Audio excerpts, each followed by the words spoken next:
live mula sa Pag-asa DOST. Mga kababayan, patuloy pa rin po ang pag-iral ng Intertropical Convergence Zone o ITCZ at dahil sa may kababaan ng axis nito, kasalukuyan po itong nakaka-apekto dito sa may Mindanao area.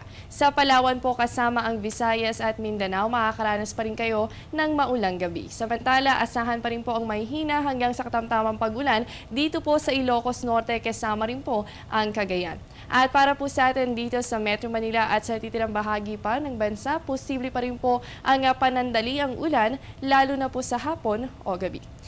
Mga kababayan, bukas po sisikat ang araw, 5:46 ng umaga at lulubog naman po yan, 5:41 ng hapon. At yan muna ang latest mula dito sa Pag-asa DOST. Manatiling nakatutok sa Panahon TV kung saan walang pinipiling panahon ang pagbibigay impormasyon. Ako po ang inyong nakasama ang inyong weather buddy, Jessie Basco, na nagsasabing walang dadaig sa taong may alam at laging handa. Magandang gabi.